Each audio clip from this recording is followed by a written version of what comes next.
At the beginning of the movie, Dodge is in a cool waiting room at a company called Fund. He's a real estate developer in Detroit who's having trouble with money. This is because he made a mistake buying an old building called the Carrington. He hasn't been able to sell it or get anyone to rent it because it's in bad condition, and he can't afford to fix it up. On top of that, his wife Val is pregnant with their first child, which is making his money problems worse. Dodge receives a message from a secretary that he needs to see Chief Miles Sellers. Dodge goes into Miles' modern and scary-looking office. Miles knows about Dodge's money problems, but he stays calm and tells Dodge that he can become very rich if he agrees to play a game. The game is about hunting and killing people. Dodge is surprised to hear about this game, and he doesn't want to play it.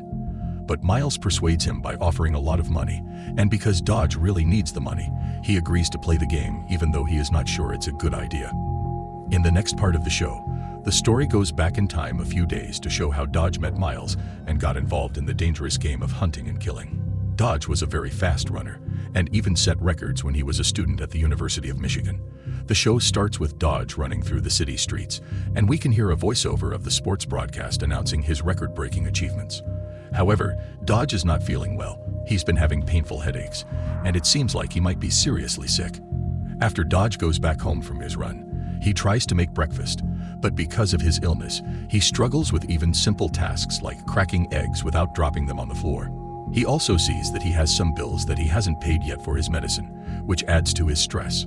We also meet Dodge's pregnant wife, Val, who relies on Dodge's job to prepare for their baby. However, Val is supportive and knows that they can overcome their difficulties together. Later on, Dodge and Val go out to a bar owned by Dodge's best friend, Luger. Although Luger also lost money in their investment, he still supports and sympathizes with his friend. One day, while Dodge is walking outside, he suddenly feels a lot of pain and collapses on the sidewalk.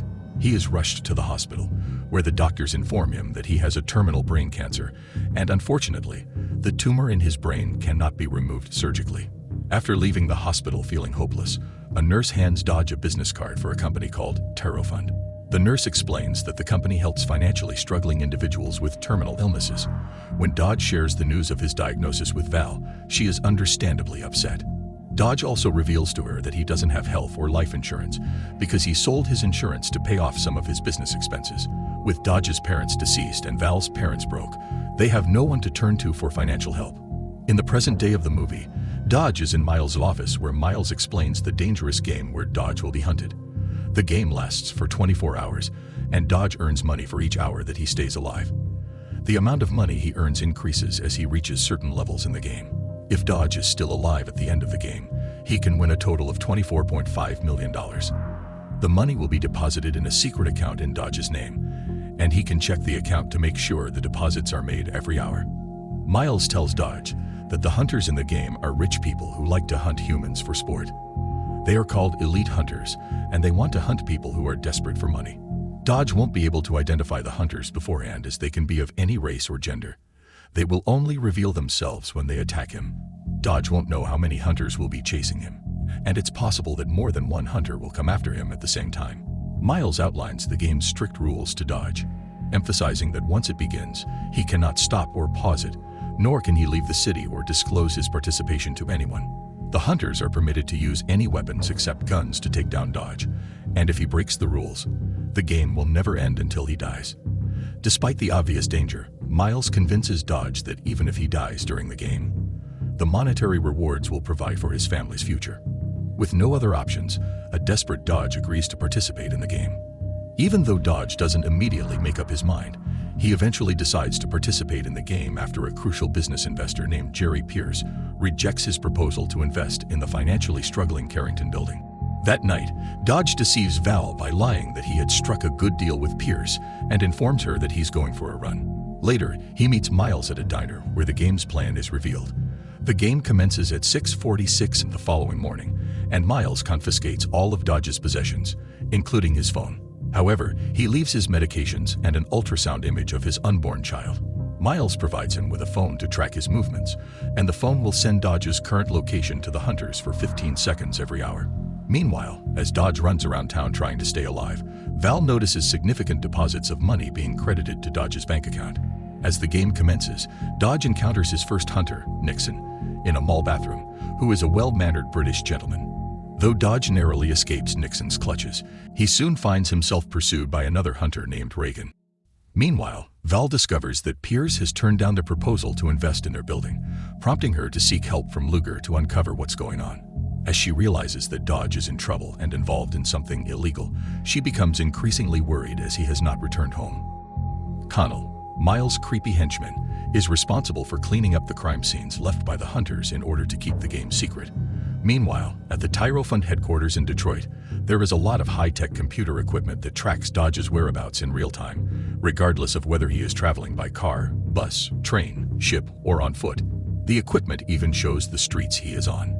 In the following scene, Dodge successfully evades both of his hunters and boards a train. Seeking absolution for his sins, he visits a church and enters a confessional booth. There, he confesses to a priest about his involvement in an evil activity and his inability to break free from it. Val and Luger decide to investigate the mystery deposits in Dodge's bank account. They head to the bank branch where the account is held, but their actions draw suspicion. The bank clerk offers to call the manager, and Val and Luger quickly leave. When Dodge doesn't answer her calls, Val becomes even more suspicious. She tries to file a missing persons report with the police, but they are unable to do so. Upon arriving at the church, Dodge mistakenly punches a worshiper whom he believes is one of the hunters. However, he soon realizes that the priest, whose real name is Carter, is one of the hunters.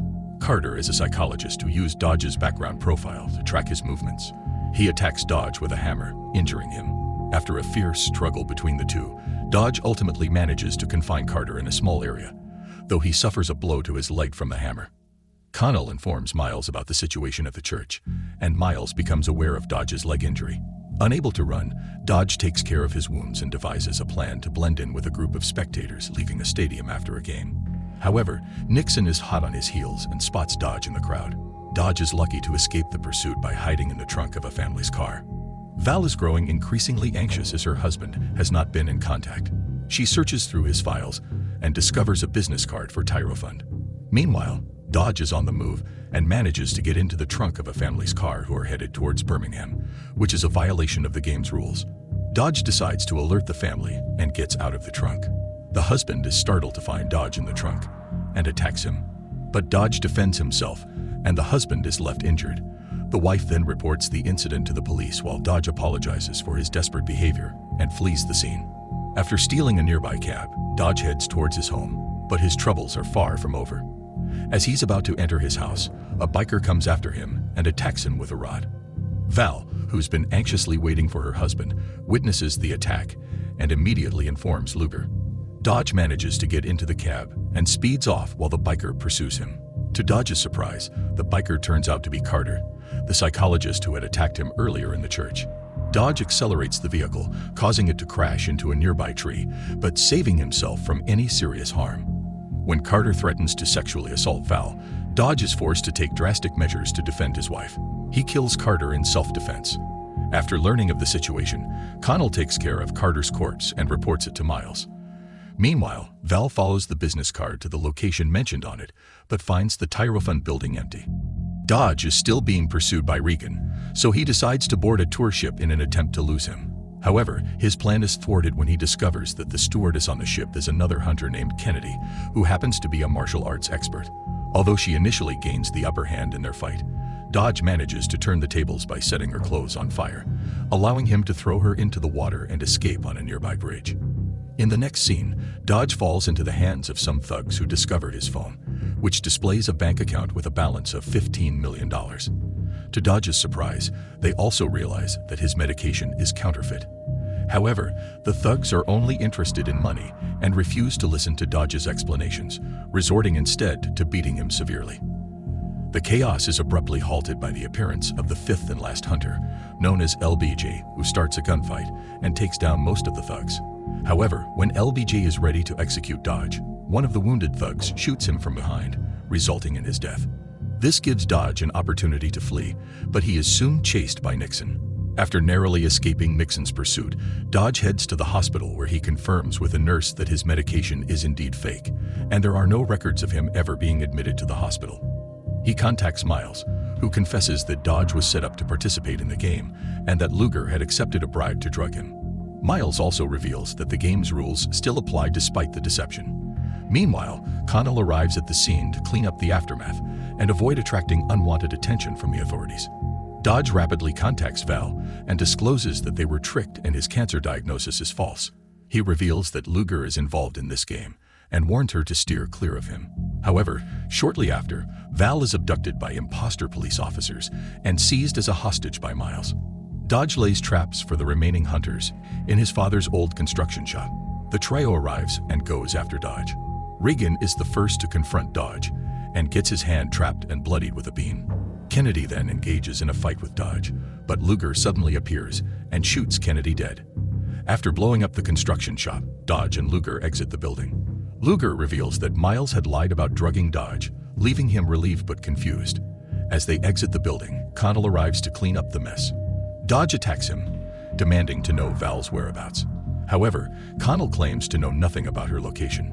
Meanwhile, Nixon manages to escape. Upon learning from Connell that Miles had set up their base at Carrington, Dodge rushes to the abandoned building and finds Val tied up. They embrace, but their reunion is cut short by Nixon's arrival. A fight breaks out, and Dodge is left hanging from the building's ledge after a struggle on the rooftop. As Nixon readies to kill Dodge by impaling his hand, he catches a glimpse of the sunrise and changes his mind, putting away his weapon and helping Dodge up. With the 24-hour game finally over, Nixon congratulates Dodge on a good game and walks away. Val rushes to reunite with Dodge, who receives a final call from Miles informing him that he has won the game and the money.